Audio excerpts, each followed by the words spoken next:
Para tener un alto rendimiento en cultivos de tomates no es suficiente con tener buenas prácticas de manejo nutricional. Hay que tener en cuenta que las producciones dependen directamente del entorno, ya sea en el suelo, en las condiciones climáticas o en el entorno que rodea a los cultivos como las enfermedades y los insectos. Por esto la producción de alto rendimiento debe ser un proceso de constante monitoreo, debe ser interpretación y análisis de distintas variedades para enfocar las técnicas de mejora hacia un mejor desarrollo estructural de las plantas. Hola, ¿qué tal? Un saludo, ya que estamos en este nuevo ciclo del cultivo de tomates en nuestro laboratorio de agricultura del Valle. Vamos a mostrar 3 problemas iniciales que se presentaron con insectos justo después del trasplante de las semillas al terreno y cómo les estamos dando un manejo integral. Los datos rápidos de este cultivo son variedad Cronus RZF1, que es una semilla híbrida de tomates tipo chonto. Se realizó el proceso de inducción de 2 ejes en las bandejas de germinación. Se plantaron el día sábado 8 de junio del año 2024.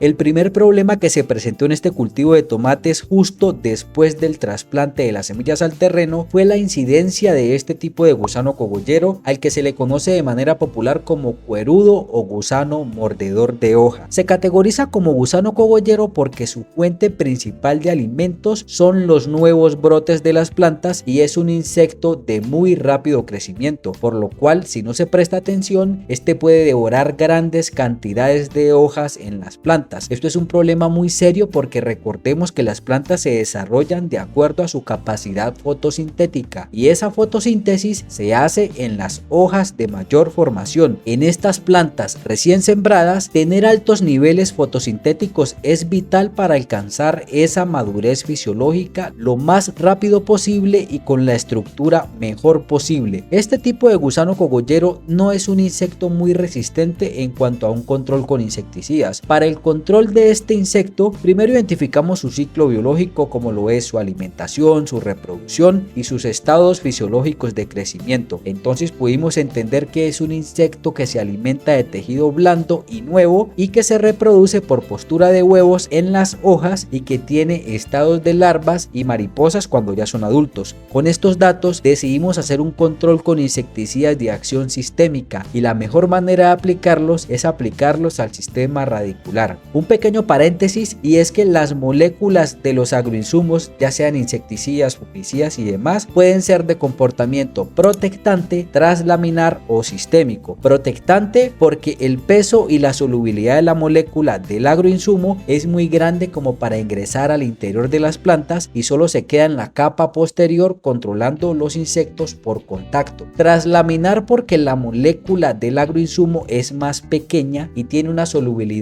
mayor que le permite atravesar solo la cutícula de las plantas para hacer un control medianamente interno. Y sistémico porque la molécula es altamente soluble y de un diámetro muy pequeño que le permite atravesar por completo la cutícula de las plantas y le permite llegar hasta los tejidos vasculares para moverse por toda la planta con la savia interna de la planta. Clara esta parte, lo que hicimos en este caso fue una aplicación radicular con un insecticida de acción sistémica y el objetivo fue que esa molécula de acción sistémica se moviera por todos los tejidos de las plantas, incluidos los nuevos brotes que siguen creciendo, para que cuando el gusano cogollero se esté alimentando del tejido nuevo en las hojas de las plantas se puedan encontrar la molécula antes de generar grandes daños y la molécula puede hacer un control muy eficiente. El insecticida que usamos para aplicación radicular en modalidad drench es el Verimark, el cual usamos a una dosis de 100 centímetros por cada 200 litros de agua y se aplica una cantidad de 50 centímetros de la mezcla por cada planta directo al sistema radicular. Con eso ya pudimos hacer un control eficiente y disminuir la población de este gusano cogollero hasta unos niveles que no representan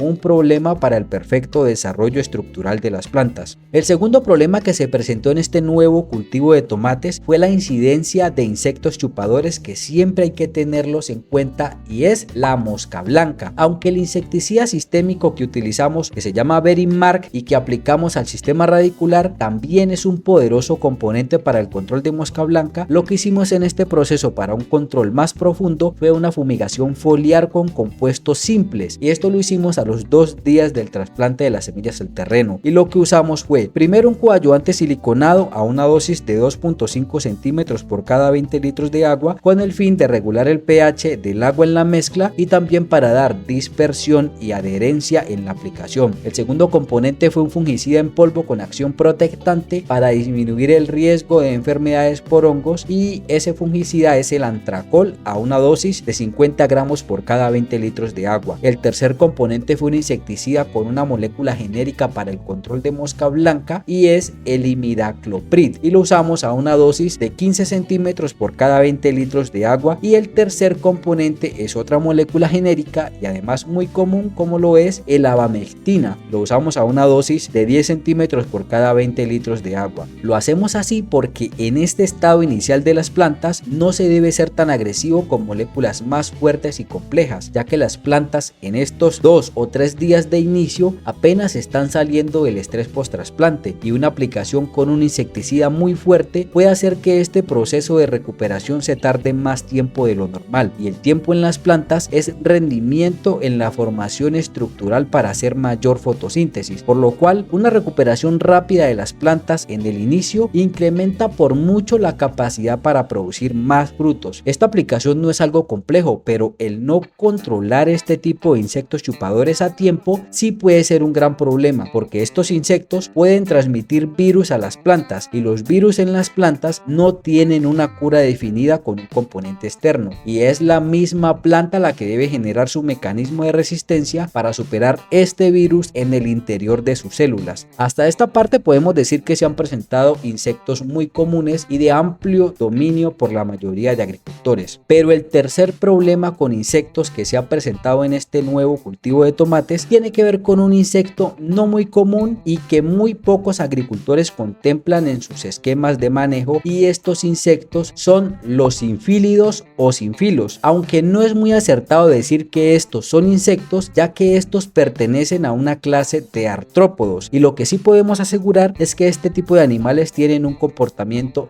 no muy favorable para las raíces de las plantas de tomates, y eso se da porque estos animales se alimentan de las raíces de las plantas en crecimiento. Sí, estos animales se comen principalmente las raíces secundarias, que son las raíces de exploración en el suelo, y también se comen las más importantes, que son las raíces terciarias, o también conocidas como pelos o vellos absorbentes. De nada sirve tener un esquema de aplicaciones con estimulantes radiculares de muy buena acción si se van a presentar estos problemas con estos animales en el suelo. Estos artrópodos se reproducen poniendo huevos, también carecen de ojos y se identifican fácilmente por su rápida movilidad, y también porque tienen 6 pares de patas en sus etapas iniciales, y a medida que se van desarrollando logran completar hasta 12 pares de patas totalmente funcionales. Perder raíces en esta etapa de crecimiento de las plantas es algo que perjudica mucho la formación de los primeros racimos florales. Las raíces son el cerebro de las plantas, y la incidencia de estos infílidos puede hacer que tengamos desbalances nutricionales muy fuertes, porque se disminuye la capacidad de las plantas para tomar el agua con los minerales disueltos en el suelo. Otra consecuencia de la afectación de estos animales en las raíces de las plantas de tomates es que se disminuye la capacidad de las plantas para sintetizar algunas fitohormonas que se crean de manera natural en los puntos de crecimiento radicular. Pero eso no es todo,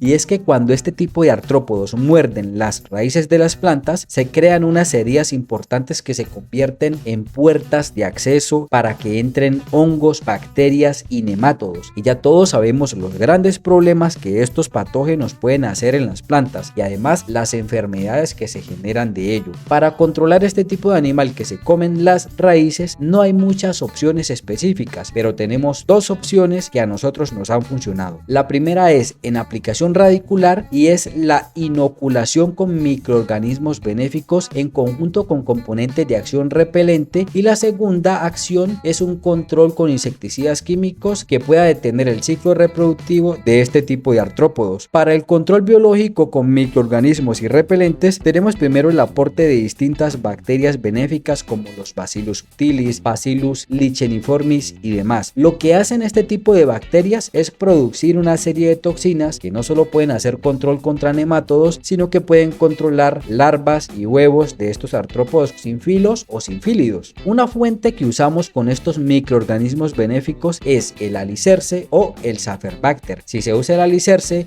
la dosis es de 250 gramos por cada 200 litros de agua, y si se usa el Saferbacter, la dosis que usamos son 200 gramos por cada 200 litros de agua. El complemento de este control biológico es un insecticida de síntesis biológica y es hecho de extractos de ajo y de ají, y es ideal para controlar poblaciones adultas de sinfílidos y crear barreras repelentes en la zona de incidencia radicular. En este caso puede ser el insecticida Alicin y lo usamos a una dosis de 200 centímetros por cada 200 litros de agua. Cabe resaltar que este control biológico no es 100% efectivo. Como control químico tampoco hay muchas opciones. Lo que nosotros usamos son insecticidas del grupo químico de los piretroides, y su característica principal es que pueden actuar por contacto o por ingestión y tienen una alta residualidad a bajas dosis y funcionan causando parálisis del sistema nervioso de los insectos o por hiperexcitación que causan movimientos erráticos e involuntarios en estos artrópodos. Los productos que usamos para este control son el insecticida Cayenne en rotación con el insecticida Fastag Duo,